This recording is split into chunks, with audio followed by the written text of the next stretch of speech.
క్రీస్తునాథునందు మిక్కిలి ప్రియమైనటువంటి దివ్యవాణి ప్రేక్షకులందరినీ ఆత్మలో జీవనం కార్యక్రమంలోనికి ప్రేమపూర్వకముగా ఆహ్వానిస్తున్నాను. ఈరోజు ఆత్మలో జీవన కార్యక్రమం ద్వారా దేవుడు మనకు తెలియచేయాలని ఇష్టపడుతున్నటువంటి ఆత్మీయ విషయములను స్వీకరించుటకు, ధ్యానించుటకు మనము ప్రార్థనాపూర్వకముగా సిద్ధపడతాం. ప్రియమైనటువంటి సహోదరి సహోదరులారా, ఈరోజు ఈ ఆత్మలో జీవన కార్యక్రమం ద్వారా దేవుడు మనకు ధ్యానించుటకు, ప్రార్థించుటకు దేవుడు ప్రేరేపిస్తున్నటువంటి ఒక శ్రేష్టమైన ధ్యానాంశం ఏమనగా ఆత్మ కార్యములను గురించి ఈరోజు మనం ధ్యానించుకుందాం. అనగా పవిత్రాత్మ దేవుణ్ణి మనం స్వీకరించినప్పుడు, పవిత్రాత్మ దేవునిచే మనము నడిపింపబడినప్పుడు పవిత్రాత్మ దేవుడు ఏ విధముగా మనకు సహాయపడతారు, ఈ యొక్క విషయాన్ని ఆధారం చేసి ఈరోజు వాక్య భాగాన్ని మనం ధ్యానించుకుందాం.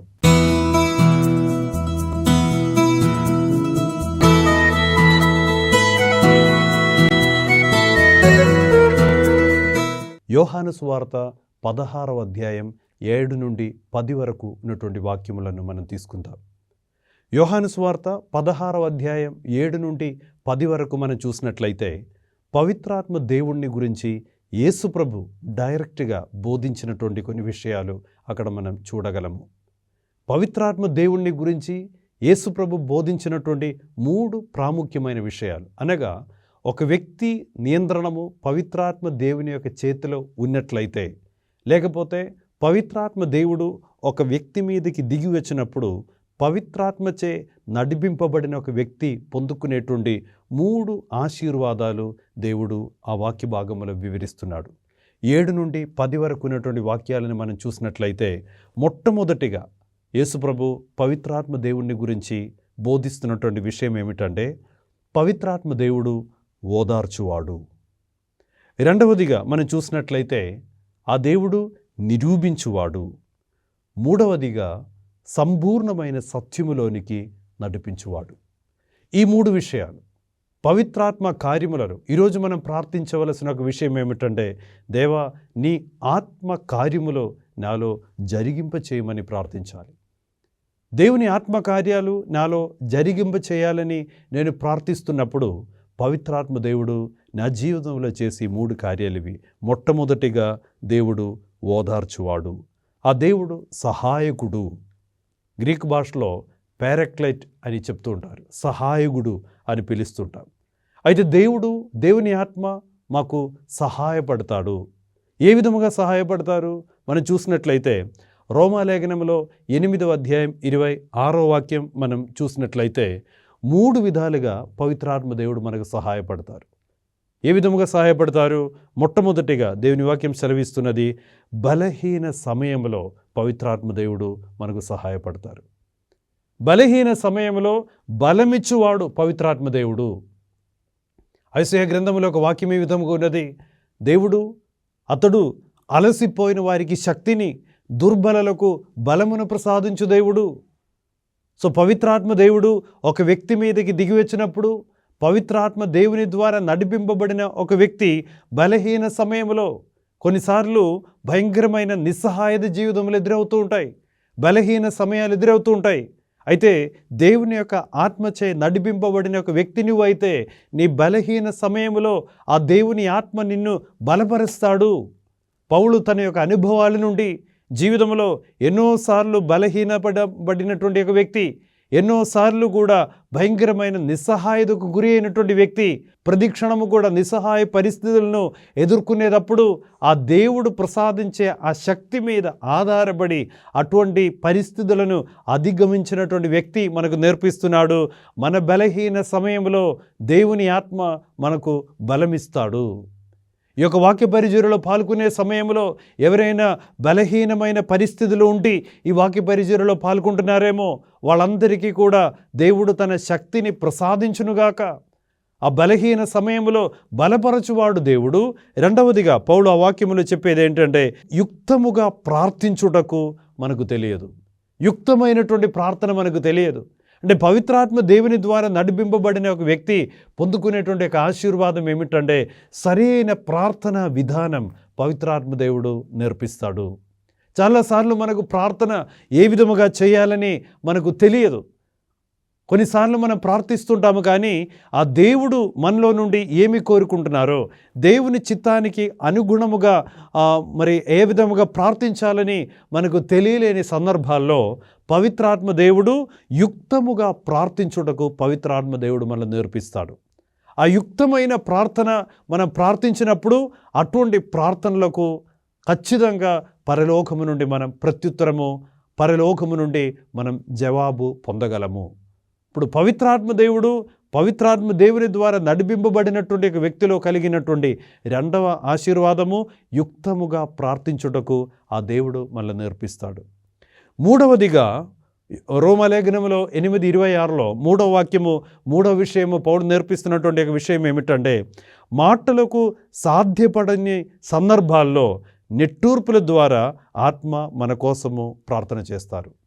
కొన్నిసార్లు కొన్ని జీవితంలో కొన్ని భయంకరమైన క్లిష్ట పరిస్థితిలో మనం ఉన్నప్పుడు, భయంకరమైనటువంటి మానసికమైన వ్యధకు గురి అయినటువంటి సమయంలో ఒకవేళ మరి చాలా మాటలతో మనం ప్రార్థించలేకపోతారేమో, మాటలు రాలేని పరిస్థితులు ఉంటుందేమో, భయంకరమైన మానసిక వ్యధలో మనం ఉన్నప్పుడు పవిత్రాత్మ దేవుని ద్వారా నడిపింపబడిన ఒక వ్యక్తి నువ్వైతే నువ్విచ్చే నిట్టూర్పుల ద్వారా కూడా అది ప్రార్థనగా మార్చి దేవుని సన్నిధిలోనికి పవిత్రాత్మ దేవుడు ఆ ప్రార్థనలుగా మార్చి నీకు ఆశీర్వాదాలను ప్రసాదిస్తారని దేవుని వాక్యం సెలవిస్తున్నది.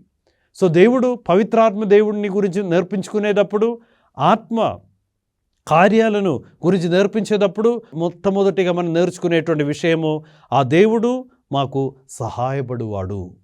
ఈ ఒక రోజు మనం ప్రార్థించుకోవలసిన విషయము ఈ మూడు విషయాలు కూడా. ఒకవేళ బలహీనత, రకరకాల విషయాలుగా మనం బలహీనత మనలో ఏర్పడుతుందేమో.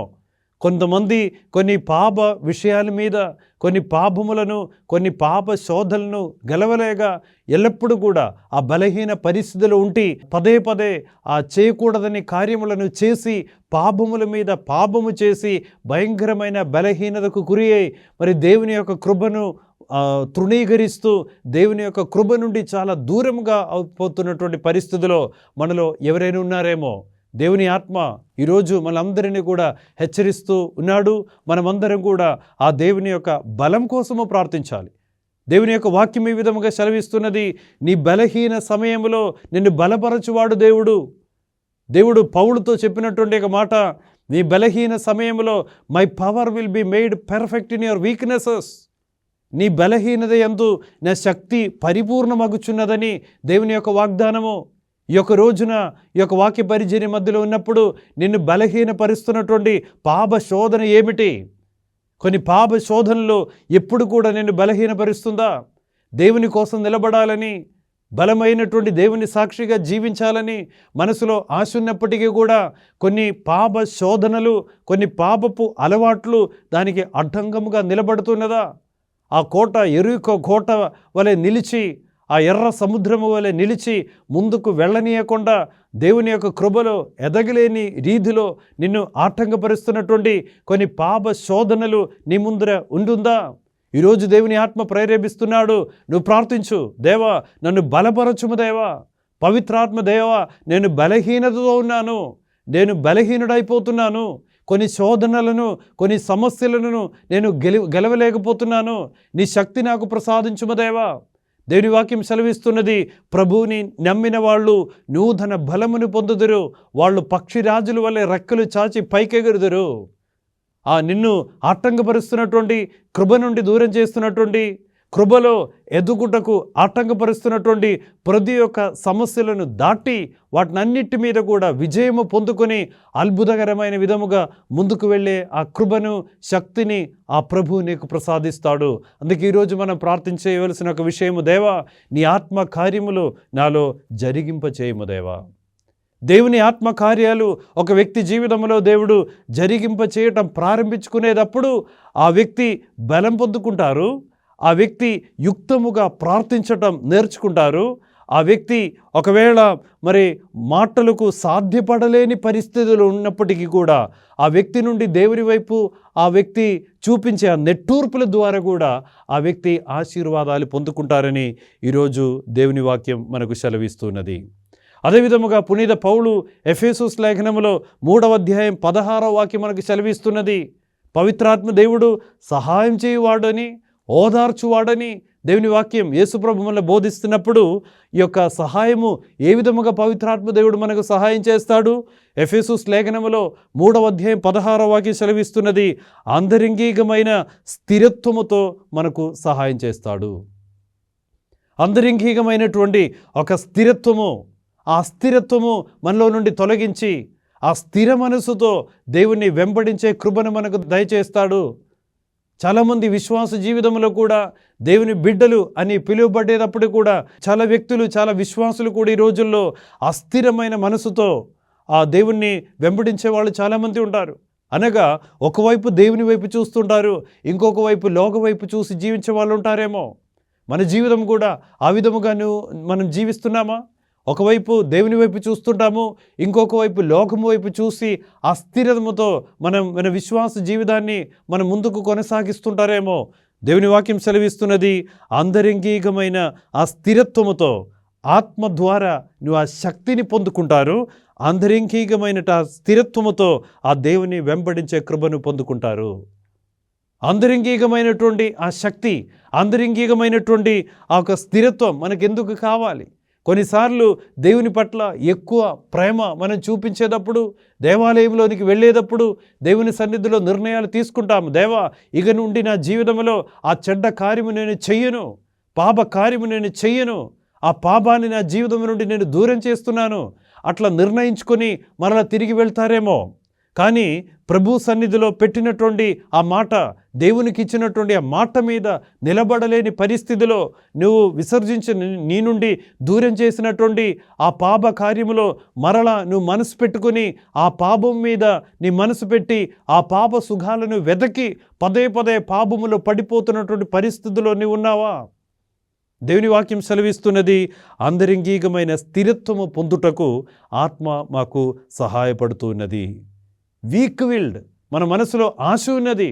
పౌలు చెప్తుంటారు, నేను ఆశించిన విషయాలు నేను చేయలేకపోతున్నాను, నేను చేసేదంతా కూడా ద్వేషించిన దాడిని నేను చేస్తుంటాను.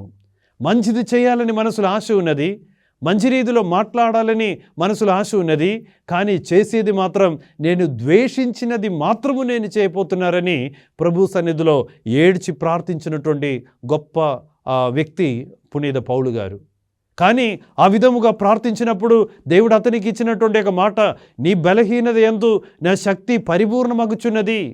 ఈరోజు నువ్వు దేనికోసం ఏడుస్తున్నావో, ఈరోజు నువ్వు ఏ విషయం మీద నేను బలహీనపడుతున్నానని బాధపడుతుంటారో ఆ విషయం మీద దేవుని శక్తి దిగి వచ్చేటప్పుడు ఆ విషయాన్ని నువ్వు అధిగమించగలవు.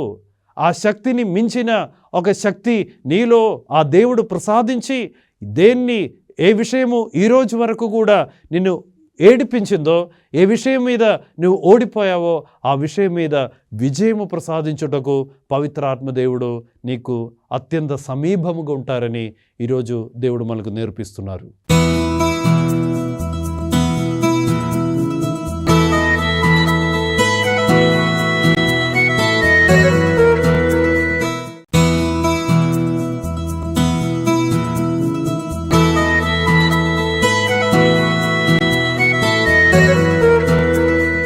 ఈ రోజుల్లో మనం చేయవలసిన కార్యము, ఏ విషయంలో నువ్వు ఎక్కువగా బలహీనత నీ జీవితంలో ఏర్పడుతుంటారేమో, ఏ విషయంలో ఎక్కువగా బలహీనమైపోతుంటారేమో, ఏ విషయాల వలన ఎక్కువగా కృపలో ఎదగలేని పరిస్థితులని ఉంటారేమో, వాటినన్నిటిని దేవునికి సమర్పించు. పాప విషయములను దేవునికి సమర్పించు. కొందరు కొన్ని సమస్యల వలన భయంకరమైన ఆ మానసికమైన ఆ కృంగుదలకు లోనవుతుంటారేమో, నీ సమస్యలను దేవునికి సమర్పించు, నీ పాపములను దేవునికి సమర్పించు. ఆ సమస్యలను అధిగమించు శక్తి, పాపములను అధిగమించు శక్తి పవిత్రాత్మ దేవుడు నీకు ప్రసాదిస్తాడు. అందుకే యేసుప్రభు మొట్టమొదటిగా మనకు నేర్పిస్తున్నాడు, నా తండ్రి పంపు ఆత్మ, అతడు ఆదరణకర్త, సహాయపడువాడు, ఓదార్చువాడు. ఓదార్చు దేవుడు నీ సమస్యలో, నీ పాప బలహీనతలో నీకు ఓదార్చి నిన్ను బలపరచునుగాక. తండ్రి పంపు పవిత్రాత్మ దేవుడు మనందరినీ కూడా ఈ రోజున ఈ యొక్క వాక్య పరిచర్యలో పాల్గొనేటువంటి మీ అందరినీ కూడా బలమైన విధముగా బలపరచి సమస్యలను ఎదుర్కొనుటకు, శోధనలను ఎదుర్కొనుటకు ఆ శక్తినిచ్చి మిమ్మల్ని దీవించునుగాక. ఆ శక్తిని పొందినటువంటి పౌలు ఈ విధంగా చెప్తుంటారు, క్రీస్తు అనుగ్రహించు శక్తిచే ఎట్టి పరిస్థితిను ఎదుర్కొనే బలము నాకు ఉన్నదని. అటువంటి ఒక గొప్ప పరలోక శక్తిచే ఆ దేవుడు మిమ్మల్ని అందరినీ కూడా అభిషేకించాలని మనస్ఫూర్తిగా ప్రార్థిస్తున్నాను కూడా. రెండవదిగా యోహాను సువార్త 16వ అధ్యాయం 7 నుండి 10 వరకు ఉన్నటువంటి వాక్యములో మనం చూసినట్లయితే దేవుడు మనల్ని నేర్పిస్తున్నాడు. మొదటిది పవిత్రాత్మ దేవుడు చేసిన కార్యము ఓదార్చువాడు, సహాయం చేయువాడైతే రెండవదిగా దేవుడు చెప్పేది ఏంటంటే నిరూపించువాడు. Holy spirit will convict us. దేన్ని గురించి నిరూపిస్తాడు? వాక్యం నుండి మనం నేర్చుకోవాలి. మొట్టమొదటిగా పాపము గురించి, నీతిని గురించి, తీర్పుని గురించి పవిత్రాత్మ దేవుడు మనలను నేర్పిస్తూ ఉంటారు. పాప జీవితము కొనసాగిస్తున్నటువంటి ఒక వ్యక్తి సైతానికి చెందినవాడు. అయితే పవిత్రాత్మ దేవుడు నీ మీదకి దిగి వచ్చేటప్పుడు ఆ పవిత్రాత్మ దేవుడు నిన్ను నేర్పిస్తాడు. ఏం నేర్పిస్తాడు? పాపము గురించి నేర్పిస్తాడు, నిరూపిస్తాడు. ఈ పాప మార్గంలో నువ్వు నడుచుకుంటే నువ్వు ఎక్కడ చేరగలవు? నీ జీవితంలో జరగబోయే కొన్ని ప్రమాదాలు ఏమిటి? పాపము గురించి ఆ పవిత్రాత్మ దేవుడు నీకు నిరూపిస్తాడు. అదేవిధముగా నీతిని గురించి కూడా నేర్పిస్తాడు. పవిత్రత, ది ఇంపార్టెన్స్ ఆఫ్ హోలీనెస్, ఒక పవిత్రముగా నువ్వు జీవించవలసినటువంటి ఆ ఒక అవసరత ఏమిటనేది పవిత్రాత్మ దేవుడు మనల్ని నిరూపిస్తాడు. Holy spirit will make you a lover of holiness. ఆ పవిత్రతను ప్రేమించే ఒక వ్యక్తిగా పవిత్రాత్మ దేవుడు మనల్ని చేస్తాడు. ఈరోజు ఆత్మ పరిశీలన చేస్తూ ఉండాలి. నేను పవిత్రతను ప్రేమించే ఒక వ్యక్తిగా జీవిస్తున్నానా, లేకపోతే పాప విషయములను ప్రేమించి పాప విషయాలు వెనక తిరిగి అపవిత్రతను ఇష్టపడి పవిత్రతను ద్వేషించుకొని జీవించే ఒక వ్యక్తిగా నేను జీవిస్తున్నారా అని ప్రభు సన్నిధిలో ఆత్మ పరిశీలన చేయవలసిన ఒక విషయం. మూడవదిగా పవిత్రాత్మ దేవుడు మనల్ని నిరూపిస్తున్నటువంటి మూడవ విషయం ఏమిటంటే తీర్పు గురించి నేర్పిస్తాడు. సో పాపము గురించి, నీతిని గురించి, తీర్పుని గురించి పవిత్రాత్మ దేవుడు నిరూపిస్తాడు. తీర్పు అనగా ఏమిటి? పవిత్రాత్మ దేవుడు తన యొక్క ప్రేరేపణ ద్వారా మనకు నేర్పిస్తుంటారు. ఈ లోకం అనేది అది ఒక మాయాలోకము. ఈ జీవితంలో నువ్వు ఏ విధముగా జీవిస్తుంటారో దానికి తగిన ఒకనాడు ఈ జీవితంలో నువ్వు జీవించి, లోకంలో నువ్వు జీవించి, నువ్వు బ్రతికిన ప్రతి సమయమును గురించి కూడా ఆ ప్రభు సన్నిధిలో నీవు లెక్క చేయవలసిన వాడు. నీవు ఆ తీర్పుని గురించి బోధిస్తాడు. ఆ తీర్పు దినము రాపోతున్నది.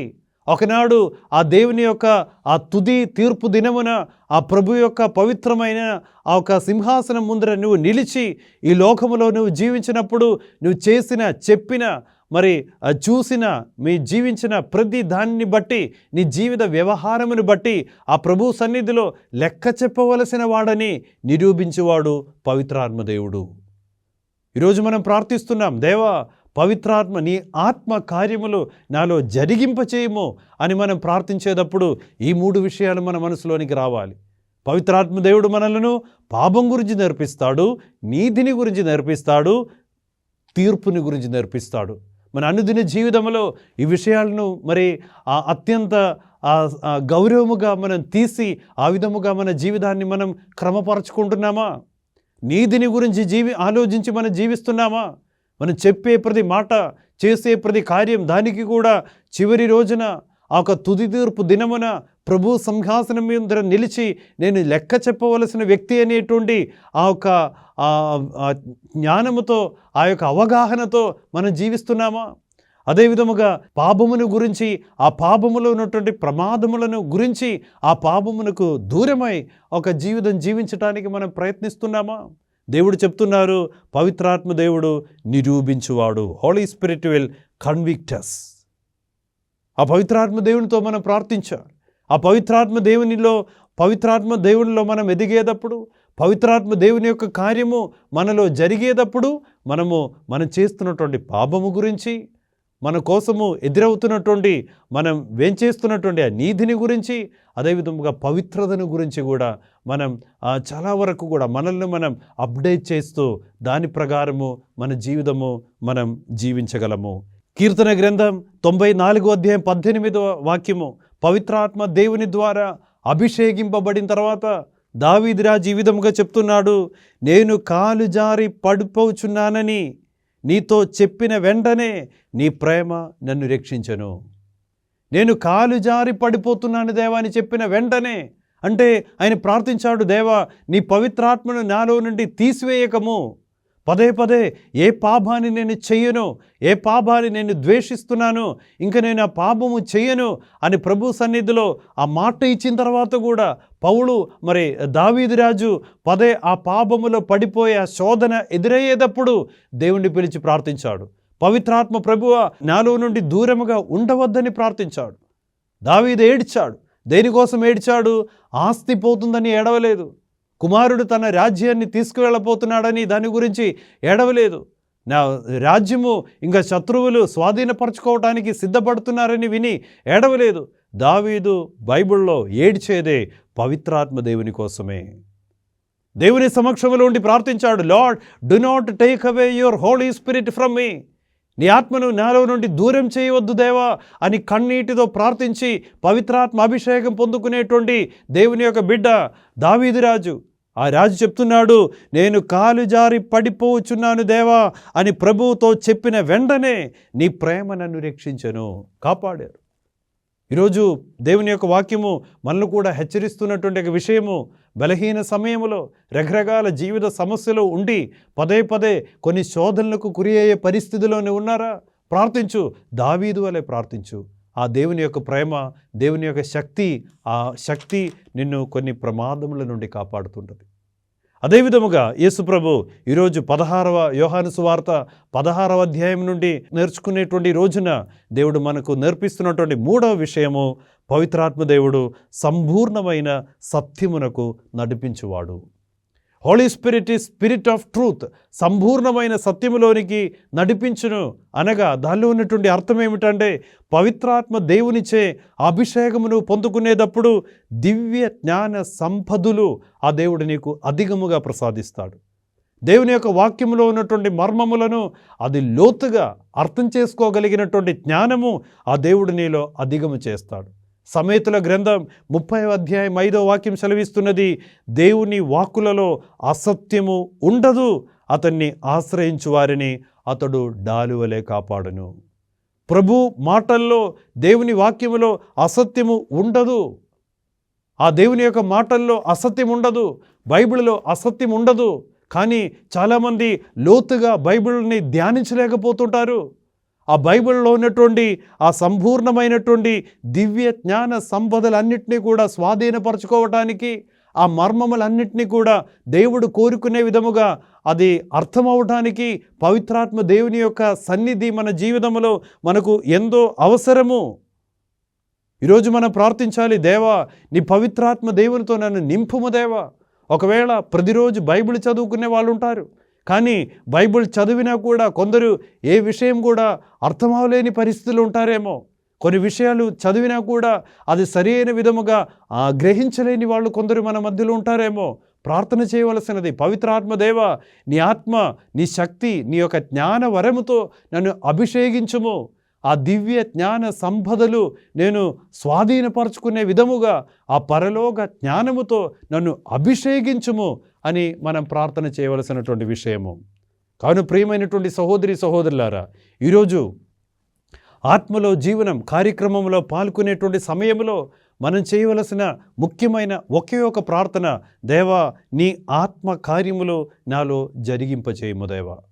ఆత్మ కార్యములు నాలో జరిగింపు చేయము అని దేవునితో ప్రార్థించేటప్పుడు ఈరోజు మనం నేర్చుకుంటున్నాము ఆత్మ కార్యాలు, 3 కార్యాలు మనం నేర్చుకుంటున్నాము. అందులో మొదటిది, ఆ దేవుడు ఓదార్చువాడు. నీ బలహీన సమయంలో ఏమాత్రం నువ్వు బాధపడ అవసరం లేదు. ఎందుకనగా నీ బలహీన సమయంలో బలపరచువాడు ఒకడున్నాడు. అదేవిధముగా నిరూపించువాడు పవిత్రాత్మదేవుడు. ఆ దేవుడు నిన్ను పాపము గురించి, నీతిని గురించి, తీర్పుని గురించి నిరూపిస్తాడు. ఆ పవిత్రాత్మ దేవుడు నీలో ఆ ప్రభావాన్ని చూపించటం ప్రారంభించుకునేటప్పుడు పాపాన్ని ద్వేషించి పవిత్రతను ఇష్టపడి తుది తీర్పు దినము కోసము ఎదురు చూడటానికి ఆ శక్తి నీకు సహాయపడుతుంది. మూడవదిగా సంపూర్ణమైన సత్యములోనికి నడిపించువాడు పవిత్రాత్మ దేవుడు. దేవుని వాక్యములో అసత్యము ఉండదు. పవిత్రాత్మ దేవుని యొక్క శక్తి వలన దేవుని యొక్క వాక్యము తెరిచి ధ్యానిస్తుండగా లోతైనటువంటి ఆ పరలోక మర్మములను గ్రహించే అవగాహన చేసుకునేటువంటి ఆ జ్ఞానము పవిత్రాత్మ దేవుడి నుండే మనం పొందగలము. కావున ప్రియమైనటువంటి సహోదరి సహోదరులారా, ఈరోజు ఈ వాక్య పరిచర్యలో పాల్గొని మనం ప్రార్థన చేస్తుండగా ఈ 3 ఆశీర్వాదాలు దేవుడు మనకు అధికముగా ప్రసాదించునుగాక. పవిత్రాత్మ దేవుడు నిన్ను ఓదార్చి బలపరచునుగాక. పవిత్రాత్మ దేవుడు నీలో పాపము గురించి, పవిత్రతను గురించి, నీతిని గురించి నిన్ను నిరూపించునుగాక. ఆ పవిత్రాత్మ దేవుడు నిన్ను సంపూర్ణమైన సత్యములోనికి నడిపించునుగాక. ఈ యొక్క గొప్ప ఆశీర్వాదాలు మనమందరం పొందుకొని ఆ పవిత్రాత్మచే నడిపింపబడిన వ్యక్తులుగా మనం మారాలని, ఆ పవిత్రాత్మ దేవునికి నివాసయోగ్యమైన స్థలముగా మన హృదయము మారి ఆ పవిత్రాత్మ దేవుణ్ణి మన హృదయలో ప్రతిష్ఠింపచేయగలిగినటువంటి ఆ శక్తిని, ధన్యతను పరలోక తండ్రి మీ అందరికీ కూడా సమృద్ధిగా ప్రసాదించాలని ప్రార్థిస్తున్నాను. ప్రభువు మీతో ఉండునుగాక. సర్వశక్తిగల సర్వేశ్వరుడు పిత, పుత్ర, పవిత్రాత్మ దేవుడు ఈ యొక్క పరిచర్యలో పాల్గొన్న మిమ్మల్ని అందరినీ ఆశీర్వదించి దీవించి కాచి కాపాడి బలపరచునుగాక. ఆమేన్.